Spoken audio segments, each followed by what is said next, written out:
तो जैसे कि अभी आपने क्लिप्स में देखा, ये कोई झाड़ियों वाला इलाका नहीं है, बल्कि ये वही घर है जहाँ पर हम रहा करते थे। तो आप यकीन नहीं करोगे, मैंने जो जगह यहाँ पे अब मैं देख रहा हूँ, मेरे को अपनी आंखों में विश्वास नहीं हो रहा है।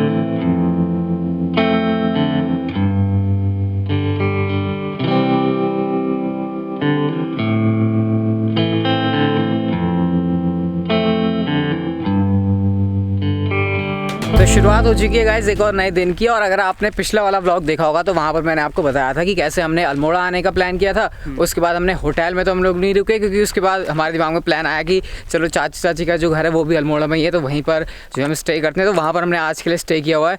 भर भर के उन्होंने खाना खिला दिया, तो अभी ज़्यादा चलने की हालत भी नहीं हो रही है। लेकिन अभी मैं आपको लेकर चलता हूँ एक बहुत ही इंटरेस्टिंग जगह के ऊपर। इंटरेस्टिंग जगह क्या भाई, वो मेरा घर है। जैसे मैंने आपको अपने जब मैं नानी के घर गया था तो वहाँ पर मैंने आपको पूरी हाउस टूर की वीडियो दिखाई दी। आपने उस पूरी सीरीज़ को काफ़ी पसंद किया था, सारी वीडियोस को आपने काफ़ी एंजॉय किया था। तो चलो यहाँ का जो मेरा दादी का घर है, मतलब दादी वाली साइड को हम लोग ज़्यादा अपने क्लोज मानते हैं ना, क्योंकि वो मतलब पापा वाली साइड आपको पता है जो है अपने घर वाली होती है। तो उस घर का भी मैं आपको जो है टूर, तो यार क्या ही बोलूँ, क्योंकि मैं उस घर में पहले भी आया हुआ हूँ। मतलब पहले हम जैसे मैंने आपको बताया वैकेशन पर जब हम गर्मियों पर जाते थे तो नानी के यहाँ ज़्यादा जाते थे, दादी के यहाँ हम लोग कम आते थे। लेकिन दादी के यहाँ ना आने का रीज़न ये भी था कि दादी वहाँ पर रहती नहीं थी, वो ज़्यादा बाहर रहती थी, और इस वजह से वो जो घर है ना वो खाली हो गया। और जब आपको पता है घर खाली छोड़ देते हैं, स्पेशली गांव वाली जगह में, तो भाई फिर धीरे धीरे उसकी क्या हालत हो जाती है। तो मुझे पता है वो घर रहने जैसा बिल्कुल भी नहीं है, लेकिन फिर भी आपको दिखाता हूँ वहाँ पर जाकर कैसा वो मेरा घर है।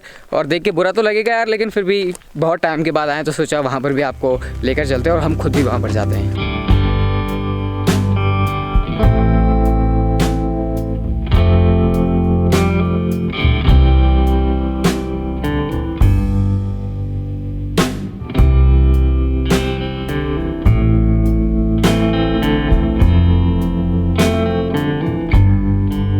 देखो अपने चाची के घर से अपने दादी के घर जैसे कि मैं जा रहा था, और बीच में हमारी ये एक ऐसी जगह है जो कि मैं आपको ज़रूर दिखाना चाहूँगा। हिमांशु अगर ज़रा इधर दिखाए तो ये हमारा मंदिर है। अब मैं आपको थोड़ा सा एक्सप्लेन कर देता हूँ। जैसे हमारे अलग अलग धर्मों के अलग अलग भगवान नहीं होते, जैसे कि हमारे जो मुस्लिम भाई हैं उनके अल्लाह होते हैं, हमारे आपको पता है बहुत सारे ऐसे सिख लोगों के भी आपको पता है। लेकिन हमारे उसमें जो मामला है ना वो और भी ज़्यादा कॉम्प्लेक्स है। हमारे धर्म के अंदर भी हमारे एक अपने भगवान होते हैं, जैसे जिनको हम सबसे ज़्यादा पूजते हैं, तो वो हो गए बटुक भैरवनाथ। तो अगर आप चलो तो मैं आपको दिखाता हूँ कि हमारा खुद का पर्सनल मंदिर है, यानी यहाँ पर आकर हम ही लोग पूजा करते हैं।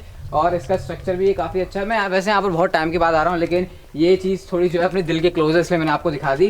और अगर हिमांशु, अभी मैं अंदर तो नहीं जाऊँगा क्योंकि चप्पल वगैरह पहनी हुई है और इतने हम लोग शुद्ध भी नहीं है, लेकिन अंदर आप लोग देख सकते हो ये हमारा जो है मंदिर है। और यहाँ पर आकर जो है अगर हम कभी भी दादी के घर पे या फिर चाची के घर पे आते हैं, इस मंदिर पर जो आना है वो हमारा बहुत ज़्यादा ज़रूरी होता है। तो एक छोटी सी चीज़ जो कि मैंने आपको बता दी, बाकी यही है भाई जो भी सीन है। तो एक बार इस रास्ते पे गौर कीजिए।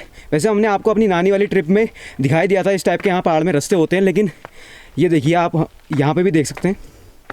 ये देखो इस तरह के रास्ते यहाँ पे होते हैं पहाड़ में ऊपर नीचे जाने के लिए। वैसे ये काफ़ी अच्छा रास्ता है, हमने तो ऐसे ही भयानक भयानक रास्ते देख रखे हैं।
तो जैसे कि अभी आपने क्लिप्स में देखा, ये कोई झाड़ियों वाला इलाका नहीं है, बल्कि ये वही घर है जहाँ पर हम रहा करते थे। और हिमांशु, मैं आपको बता देना चाहता हूँ 3-4 साल पहले मैं यहाँ पर आया था और तभी इस घर की हालत बेकार थी, लेकिन वो इतनी भी बेकार नहीं थी। जैसे मैं आपको पीछे दिखाऊँ तो यहाँ पर ये कुछ कुर्सियाँ वगैरह रखी हुई है, और जो आपको ये पीछे झाड़ी नज़र आ रही है ना, ये झाड़ियाँ यहाँ पर नहीं होती थी बल्कि हमारा आंगन था। अब पता नहीं यहाँ पर ये क्या हाल है, इसको देख के तो मैं भी सरप्राइज हूँ। और हिमांशु, तू तो यहाँ पर बचपन में आया था शायद, तेरे को तो ज़मीन ही खिसक गई होगी ये नज़ारा। तो यहाँ आए हुए करीबन 12 साल हो गए। 12 साल पहले जब मैं यहाँ पे आया था तो आप यकीन नहीं करोगे, मैंने जो जगह यहाँ पे अब मैं देख रहा हूँ, मेरे को अपनी आंखों में विश्वास नहीं हो रहा है। वैसे अब क्या करें, उत्तराखंड की एक सैड रियलिटी यही है कि लोगों को यहाँ पे अपने रोजगार के लिए, तो इसके लिए वो क्या करते हैं, फिर उनको सिटीज़ की तरफ भागना पड़ता है। और हमारे केस में भी यहाँ पर कुछ ऐसा ही था। देखो, मेरे दादाजी नहीं है, जब मेरे पापा ही बहुत छोटे थे तभी वो इस दुनिया को छोड़कर चले गए, और उसके बाद पापा और मेरे ताऊजी वगैरह सब यहाँ से चले गए बाहर। फिर उसके बाद दादी यहाँ पर अकेली थी, उनकी भी तबीयत खराब होने लगी, वो भी यहाँ से चली गई। उसके बाद हम कभी बुआ के यहाँ, कभी हमारे यहाँ, कभी ताऊजी के यहाँ। तो भाई ये जो पूरा घर है ना वो खाली रह गया, और जब आप घर को खाली छोड़ देते हो तो फिर क्या हालत होती है आप यहाँ पर देख सकते हो। ये जो आपको दिख रहा है ना यहाँ पर नज़ारा, ये हमारा प्लेग्राउंड हुआ करता था, लेकिन इस समय अगर आप यहाँ की हालत देखोगे तो मतलब देख के यार मुझे सही में बहुत ज़्यादा बुरा लग रहा है। और एक बात और, आप यकीन नहीं मानोगे, ये एरिया दिखाओ।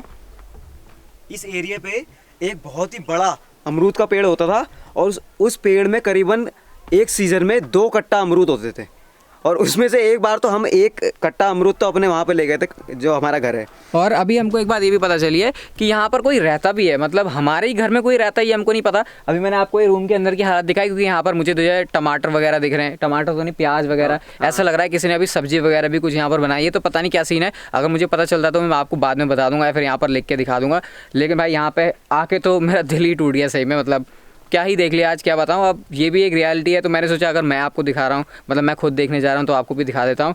लेकिन देख के तो हिमांशु सही में काफ़ी बुरा ही लग रहा है। हाँ, तो दोस्तों घर तो हमने आपको दिखा दिया, लेकिन इससे जुड़ी हुई एक बहुत ही ख़तरनाक बात मैं आपको बताना चाहूँगा कि इस घर का जो गोट है, गोट एरिया, जिसे हमने आपको पहले भी बता दिया, गोट जहाँ पे पालतू जानवरों को पालते हैं, मतलब दुधारू जो भी जानवर होते हैं, गाय भैंस बकरी जैसे। तो वहाँ पर कुछ लोगों ने हमें बताया कि वहाँ पर बाघ और उसके बच्चे उनको दिखाई दिए थे, यानी कि उनका ठिकाना है ये यहाँ पे रहना। हमारा घर मतलब अब बाघ नहीं पता तो बाघ क्या होता है मंसूर? बाघ मतलब यहाँ के लोग जो कहते हैं बाघ कहते हैं, लेकिन अगर असली में उसे बोला जाए तो वो लेपर्ड या फिर तेंदुआ कहते हैं उसे। तेंदुआ होता है वो। तो हाँ। हमको ये पता चला कि वहाँ पे जो है उसने बच्चे भी दिए हुए थे अपने। तो वो जगह भाई अब है तो हमारा घर, लेकिन रहने के लिए बिल्कुल भी कहीं भी सेफ नहीं है। वहाँ पर मैंने आपको पता कोई बंदा रहता तो है, हमें खुद नहीं पता भाई वो बंदा कैसे रह रहा है वहाँ या क्या है। अभी हम उसके बारे में भी पूछते हैं, देखते हैं क्या हमें पता चलता है। लेकिन जगह तो भाई वो रहने जैसी बिल्कुल भी रहने के लिए।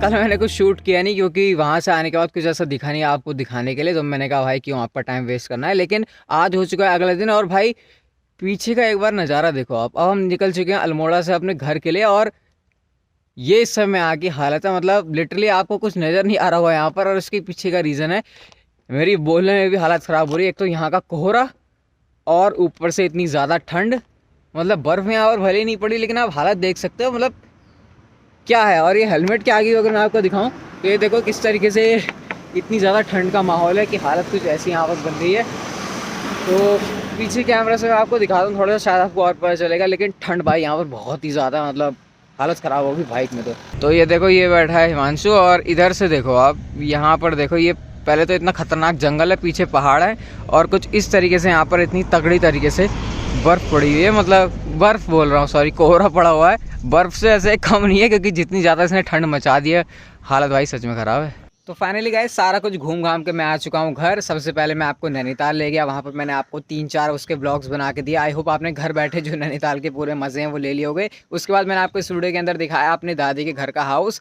तो अब जो है फ़िलहाल मैं घर पर हूँ, और अभी मेरा ट्रैवल ब्लॉग्स बनाने का फ़िलहाल कुछ दिनों के लिए कोई प्लान नहीं है। अभी मेरा प्लान है उन वीडियोज़ को बनाने का जो कि थोड़े टाइम से पेंडिंग थी। इतने सालों में जब मैं रसल चैटर चैनल को चला रहा था, तो आपके कुछ ऐसे क्वेश्चंस आते थे जो कि उस चैनल के ऊपर मैं आंसर नहीं कर सकता था। लेकिन क्योंकि अभी ब्लॉग चैनल है, तो यहाँ पर मेरे पास थोड़ी सी ज़्यादा फ्रीडम है। लेकिन गाइस एक दिक्कत हो गई है चैनल के साथ, पहले तो मुझे पता ही नहीं चला कि क्या हुआ, लेकिन अचानक से यूट्यूब ने जो है ना इस चैनल की वीडियोस के इंप्रेशन देने बहुत ही कम कर दिए हैं। मतलब जिन लोगों ने सब्सक्राइब भी किया हुआ है चैनल को, उनके पास भी वीडियोस नहीं जा रही हैं। तो पहले तो मुझे ये समझ नहीं आया, लेकिन उसके बाद जब मैंने मतलब यूट्यूब हमको देता है हमारा एक एनालिटिक्स, वहाँ पर जाकर मैंने देखा, तब मुझे समझ में आया। तो अभी चोल पता नहीं कब तक रहने वाली है, मुझे नहीं पता, या फिर हटेगी या फिर नहीं हटेगी। बाकी अगर आप लोग सपोर्ट करना चाहते हो तो आप एक काम ज़रूर कर सकते हो। अगर आप वीडियोज़ को देख रहे हो तो लाइक करने के साथ साथ गाइस वीडियोज़ को आप लोग शेयर भी करना और कमेंट भी आप लोग कर सकते हो। इससे जो है वीडियो की रीच ज़्यादा बढ़ती है और जो है चैनल को फ़ायदा होता है। बाकी जो सारी वीडियोज़ है मैं आप लोगों के लिए बना रहा हूँ। अभी नेक्स्ट जो वीडियोज़ आने वाली है, मैंने आपसे कहा कि वो आपकी डिमांड पर ही होने वाली है। तो भाई चैनल से आप लोग चिपके रहो। अगर आपने नैनीताल की पूरी सीरीज़ वगैरह नहीं देखी है,